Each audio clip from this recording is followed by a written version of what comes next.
20 minutes, Pierre.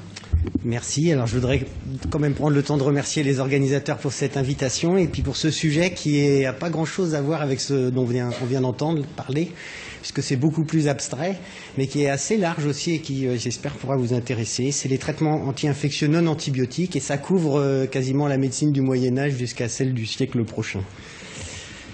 Donc on va d'abord juste en une ou deux diapos essayer de comprendre pourquoi il va falloir qu'on commence à chercher autre chose que des antibiotiques pour traiter les infections bactériennes.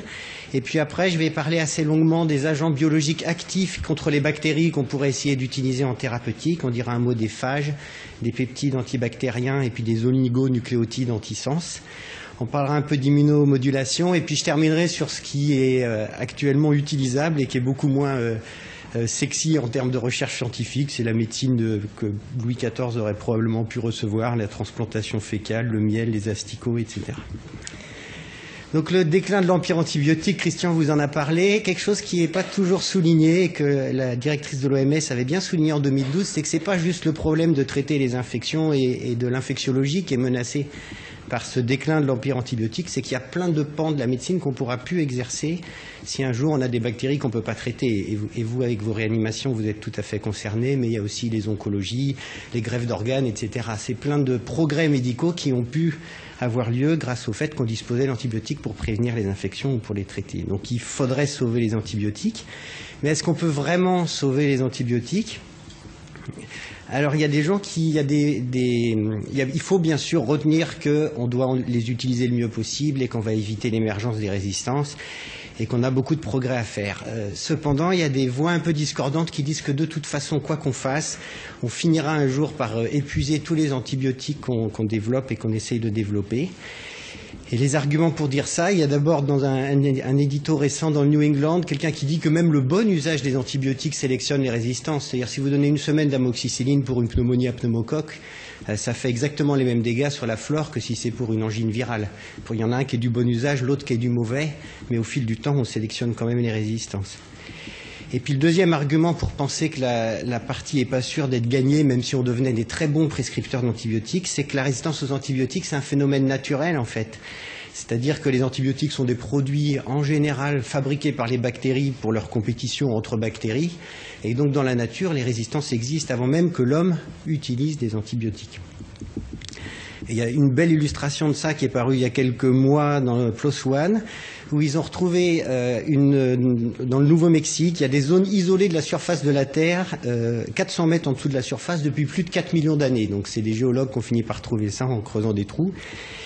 Et ils savent qu'il y a eu 4 visiteurs dans cette grotte depuis qu'elle a été découverte. C'est dans un parc national américain, c'est très surveillé. Et ils ont prélevé des bactéries qui vivent là-dedans. Alors, ce n'est pas des bactéries pathogènes pour l'homme, c'est des bactéries qui peuvent survivre dans des grottes à 400 mètres en dessous du niveau de la Terre. Et ils ont regardé s'il y avait des gènes de résistance aux antibiotiques dans ces bactéries qui n'avaient jamais vu d'antibiotiques. Et vous voyez sur la figure, là, il y a des proportions de résistance complètement étonnantes. Par exemple, il y a des souches résistantes à la daptomycine, avec des gènes de résistance à la daptomycine, qui est pourtant un antibiotique de synthèse et qui n'est pas tout à fait utilisé depuis longtemps.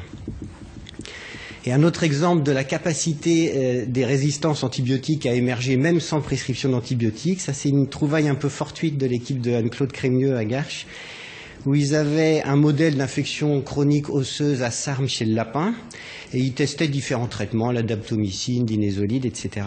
Et ils regardaient l'émergence de résistance sous traitement. Et ils se sont intéressés à l'émergence de résistance dans le groupe des lapins contrôle qui ne recevaient pas d'antibiotiques, et ils ont vu qu'il y a une émergence de résistance à la daptomycine dans le groupe des lapins contrôle. Et l'explication, alors c'est une collaboration américaine qui leur a permis de montrer ça, mais c'est qu'il y a une résistance croisée entre les peptides naturels qui correspondent aux défenses immunitaires du lapin probablement, et les lipopeptides qui sont la daptomycine. Donc on peut sélectionner des résistances même sans utiliser l'antibiotique. Alors qu'est-ce qui nous reste comme option donc, pour essayer de trouver des nouveaux médicaments ou des nouvelles interventions pour traiter les infections bactériennes qui ne soient pas des antibiotiques? Alors toujours dans ce même article du New England dont je me suis inspiré, je dois reconnaître, ils disent que quelque chose qui serait bien, ce serait de réussir à traiter les infections bactériennes sans déclencher ce qui conduit à la résistance. Et par exemple, si on ne tue pas les bactéries responsables des infections, elles ne vont pas être remplacées par des bactéries résistantes. Et une des pistes serait de cibler directement les facteurs de virulence, par exemple. C'est-à-dire garder son infection à staphylocoque qui se poursuit, avec la bactérie qui se multiplie, mais qui arrête de produire ces toxines, ce qui fait qu'on ne sélectionne pas de résistance et on traite l'infection. Et l'autre piste, c'est de se servir du système immunitaire de l'homme, de l'hôte, et d'essayer de le rendre plus efficace, de façon, là encore, à ne pas sélectionner de résistance. Alors on commence par les phages, parce que c'est un des sujets peut-être les plus prometteurs, en tout cas les plus évoqués. Donc le phage, vous voyez en bas à droite, ça a une drôle de tête, mais ça a vraiment cette tête-là. Il y a des photos en microscopie électronique. C'est, on peut dire, un virus des bactéries avec du matériel génétique protégé par une capside et puis une structure qui le fait ressembler un petit peu à une araignée. Je vous montrerai un petit film tout à l'heure, qui est en fait le collier par lequel le phage va injecter son matériel génétique dans la bactérie, et puis des petites pattes qui lui servent à se fixer sur les bactéries, et qui sont très spécifiques des bactéries qui sont les espèces de ces phages. Donc, historiquement, c'est un Anglais qui a eu la première observation qui a conduit à la découverte des phages. Il s'était aperçu qu'en mettant une substance sur des microcoques, ils devenaient vitreux, et que si on prenait un de ces microcoques et qu'on le remettait en culture avec une autre culture de microcoques qui, eux, étaient complètement indemnes, au bout de quelques heures, ils devenaient eux aussi vitreux. Donc il dit qu'il y a quelque chose de transmissible, et il avait posé l'hypothèse en 1915 d'une infection aiguë des bactéries. 2 ans après, il y a un franco-canadien qui a pas mal avancé dans le domaine, qui a d'abord dit que pour lui, c'était plutôt des virus qui parasiteraient des bactéries et qu'on pouvait les utiliser à titre thérapeutique. Et il a montré, alors à l'époque, c'est pas de la science, on aurait du mal à avaler ça maintenant, mais qu'il pouvait réussir à traiter des patients atteints de dysenterie ou de typhoïde en leur faisant avaler des phages qui étaient spécifiques de ces souches-là. On a même été jusqu'à la commercialisation de ces produits avec une société qui est devenue L'Oréal, mais qui à l'époque s'appelait la Société française de teinture inoffensive des cheveux. Et ça aurait probablement pu continuer à se développer, mais à partir de 1930, avec l'arrivée des sulfamides, et puis 1940 avec celle de la pénicilline, tous les pays qui avaient des bons systèmes de développement des antibiotiques ont abandonné la phagothérapie. Entre-temps, on a confirmé la nature virale, donc Félix Derel s'était pas trompé en microscopie électronique, on a vu que c'était bien ça.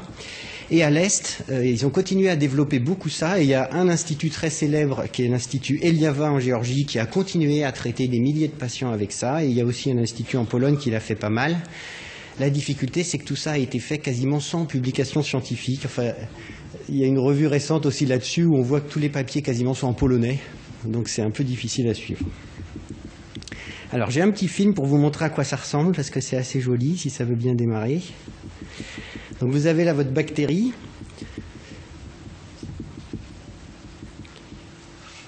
Ça prend une petite minute, hein. J'espère que ça ne va pas me coûter cher pour mon temps de parole. Donc, voilà les phages. Donc ils ressemblent vraiment à ça, hein. Ce n'est pas des choses schématiques.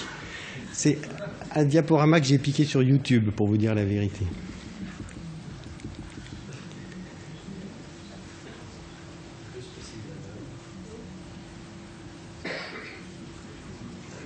Et normalement, ça va plus vite. Ah zut. Je peux le faire repartir. Ouais, au milieu peut-être. Voilà. Ouais. Heureusement que vous êtes là. Donc les phages arrivent sur la bactérie. C'est très spécifique et c'est un des problèmes de la phagothérapie, c'est qu'on ne peut même pas dire qu'un phage est efficace contre les colis. Il faut le tester sur la souche de colis qu'on veut traiter, par exemple, et c'est vrai pour à peu près toutes les bactéries. Il n'y a pas un système comme un antibiogramme qui peut permettre de prédire. Mais si c'est le bon phage sur la bonne bactérie, il inocule donc son matériel génétique à l'intérieur et il reproduit des tas de bactéries, de phages suivants.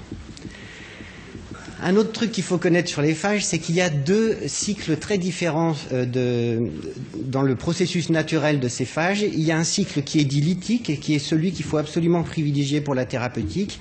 Donc en gros, vous avez votre phage qui inocule son matériel génétique, donc son petit ADN à l'intérieur de la bactérie, qui va venir se multiplier, là comme vous voyez en bas à gauche, et qui va produire très rapidement, en quelques heures, des dizaines et des centaines de phages, de petits phages qui vont venir attaquer d'autres bactéries. Donc ça va très vite, ça entraîne des lyses très rapides et très spectaculaires. Et un des intérêts du processus, c'est que quand il n'y a plus de bactéries, le phage il meurt. Il a besoin de la bactérie, donc c'est un traitement qu'on inocule au patient, et une fois qu'il est traité, le traitement s'en va et les bactéries sont mortes.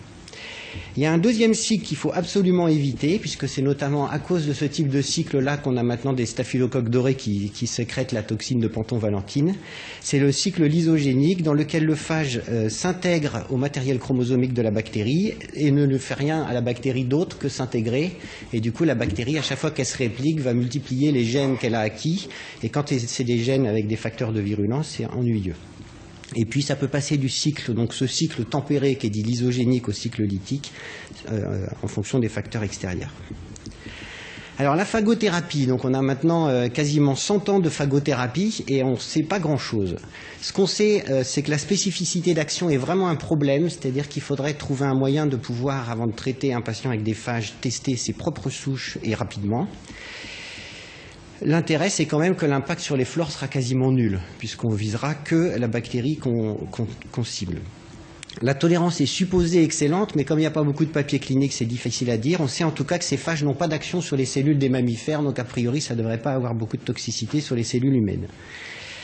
Le fait que ce soit un agent biologique vivant, ça simplifie beaucoup le choix des doses et des durées, puisque même si on s'est trompé dans la dose, après le phage va se multiplier comme un virus et arrêtera de se multiplier quand il n'y aura plus de bactéries cibles.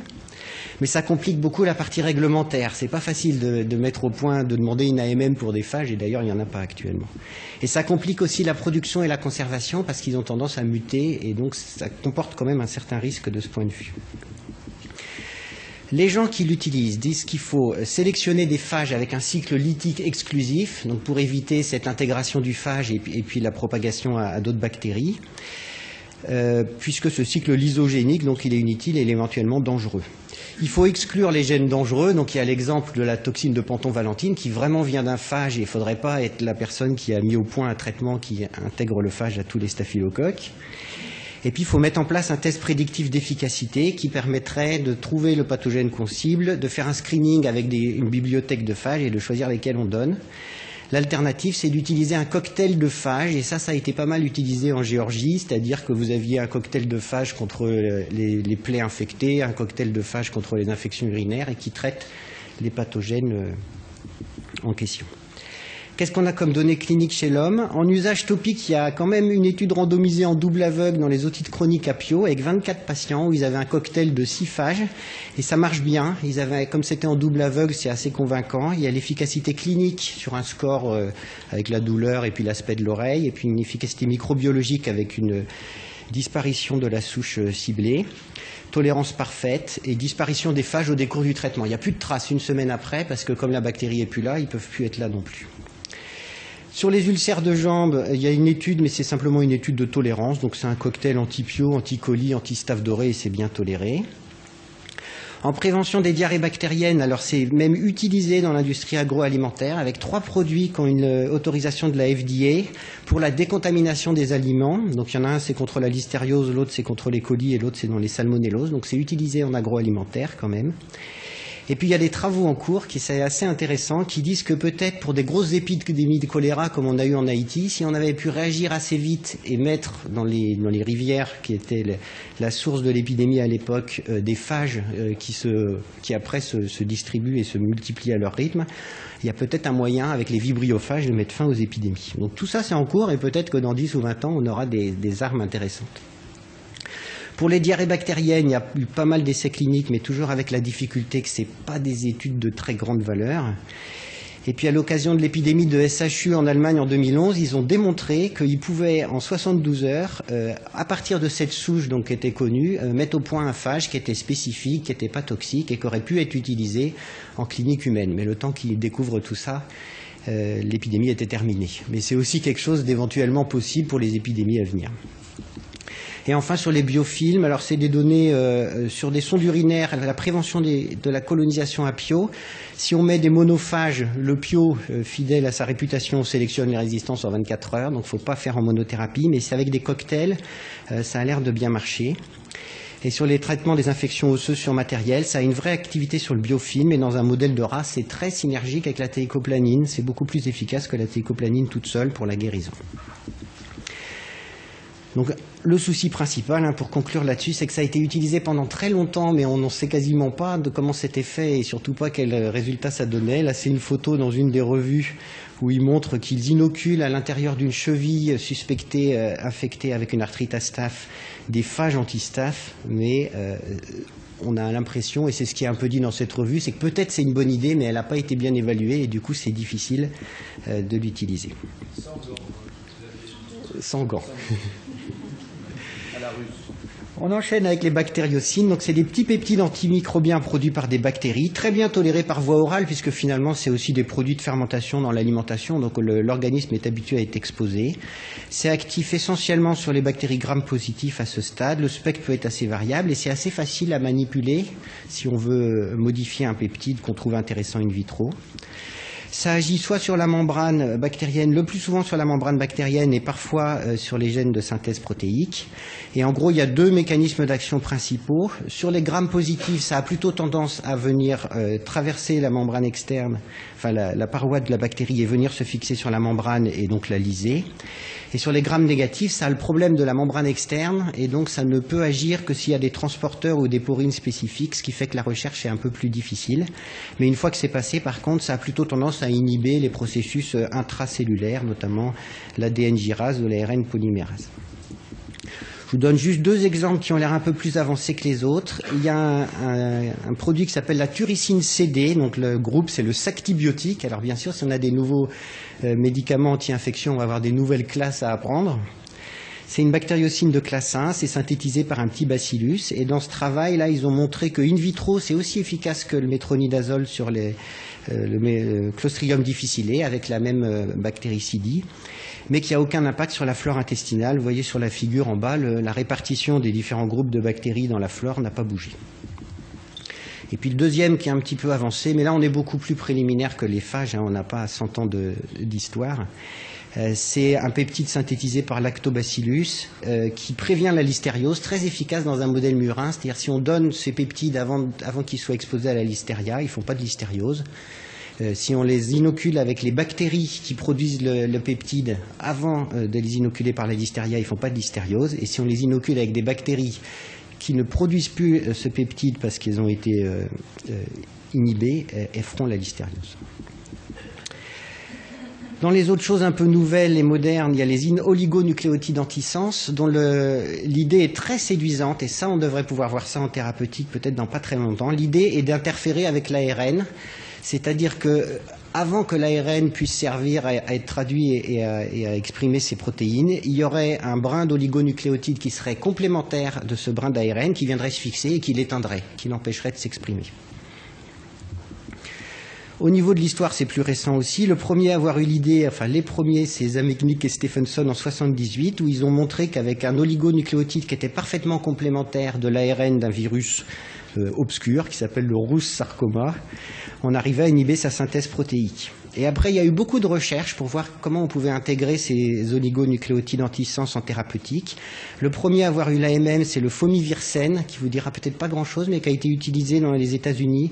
Aux États-Unis pour le traitement des rétinites ACMV par injection intravitréenne, ça marchait très bien. Le produit a été interrompu puisqu'il y a quasiment plus de rétinite ACMV maintenant, mais c'est quelque chose qui marchait bien. Et puis il y a une publication du New England en 2013 pour un produit toujours sur le même principe d'inhiber un gène qui est vital pour le virus. Et c'est le Miravirsen, et c'est une étude randomisée qui est intéressante également. Mais surtout, dans l'avenir, on verra probablement peut-être des révolutions dans les traitements. En maladie infectieuse, c'est les virus Ebola et Marburg qui sont le plus près du développement. Ils ont trouvé des oligonucléotides antisens qui, chez le primate, ont des résultats très spectaculaires, qui arrivent à éteindre complètement les gènes de virulence de Ebola. Et puis dans des maladies non infectieuses, notamment la myopathie de Duchenne, ils ne sont pas très loin non plus d'avoir des applications thérapeutiques. Donc le principe, en fait, c'est d'éteindre des gènes délétères en synthétisant des oligonucléotides parfaitement spécifiques. C'est pas très compliqué à faire. Le principal problème, c'est de l'amener au site où ça a besoin d'être amené. Donc il y a ce problème à résoudre, et quand ce sera résolu, il y a un potentiel. Sur les immunoglobulines utilisées en curatif des maladies infectieuses, on ira assez vite. Il y a beaucoup d'usages théoriques et une efficacité dans les modèles animaux, mais il n'y a pas d'indication vraiment validée. Et le problème, c'est surtout que dans la plupart de ces modèles, en fait, il faudrait quasiment arriver avant l'infection pour être actif. Dans les modèles de lapins, etc., il faut quasiment donner les immunoglobulines en même temps qu'on inocule avec les bactéries. Et ça, chez les humains, c'est rare qu'ils viennent nous voir 2 heures après avoir été infectés. Il y a un exemple qui est très spectaculaire, qui a été présenté à l'ICAC il y a 1 an et demi et qui n'a pas été publié encore, mais dans les modèles de pneumopathie nécrosante à SARM communautaire PVL+, du lapin, ça fait beaucoup mieux que les antibiotiques, ça guérit quasiment tous les lapins, alors que sinon c'est 20% de survie. Et c'est aussi pas mal proposé dans les maladies à super antigènes, notamment les chocs toxiniques strepto et staphylococciques, mais là c'est des maladies probablement trop rares pour qu'on puisse avoir des données. Sur les anticorps monoclonaux, simplement dire que c'est validé en préventif dans certaines infections comme le Clostridium difficile, mais ça coûte très cher et donc c'est pas encore commercialisé. Mais il y a un beau papier du New England d'il y a 3 ans qui montre que ça diminue les rechutes, le fait de donner des anticorps monoclonaux antitoxines A et B. Et puis il y a 2 essais qui vont démarrer, européens, là, sur l'utilisation des anticorps monoclonaux en prévention des infections à sévères apio, notamment chez les patients ventilés en réanimation, et puis les anticorps anti-hémolysine alpha en prévention ou en traitement des infections sévères à Staph aureus. Je termine avec la médecine, donc à la papa, on pourrait dire, donc un petit peu pour tempérer cet aspect un peu de... On a l'impression des fois d'être à la pointe de la technologie, mais qu'est-ce qu'on utilise en pratique comme traitement anti-infectieux qui ne soit pas des antibiotiques en 2014 ? Eh ben, la publication la plus révolutionnaire de l'année dernière, vous savez, c'est la transplantation fécale quand même, qui est quelque chose que même les médecins de Louis XIV n'auraient probablement pas osé lui proposer. Et pourtant, ça marche beaucoup mieux que tous les antibiotiques qu'on a actuellement à notre disposition pour le traitement des colites multirécidivantes ou réfractaires à Clostridium difficile. Et puis vous avez toutes ces choses, mais qui ne sont pas tout à fait des traitements de charlatans, puisque la stichothérapie, par exemple, dans une revue récente, ils disent que c'est disponible en ATU à la FSAPS quand c'est bien documenté depuis 2006. Donc on peut, dans des indications très particulières, avoir un petit lot d'astico. L'apithérapie, le miel, donc beaucoup de gens l'ont utilisé et l'utilisent encore. Ça a un effet antibactérien. Il y a une revue du Cochrane qui montre que ça raccourcit la cicatrisation des brûlures. Il n'y a rien de définitif sur le traitement des infections, mais quand même. Et puis, si on regarde des ouvrages de référence comme le Pili, on voit que le sérum équin antitoxinique est encore recommandé ou dans certaines lignes de traitement pour des maladies comme diphtérie, botulisme ou tétanos. Donc tout ça pour tempérer un petit peu le côté très moderne de ces traitements anti-infectieux non antibiotiques. Donc conclusion, on n'a pas encore eu notre révolution technologique, mais qu'il y a quand même beaucoup de bonnes idées avec un potentiel d'économie des flores et il y a des petites contraintes pratiques finalement à résoudre, que ce soit pour la stabilité des produits, pour les problèmes réglementaires ou pour les amener au site d'action. Mais une fois qu'on aura résolu tout ça, on aura peut-être des nouveaux traitements non antibiotiques. Je vous remercie de votre attention.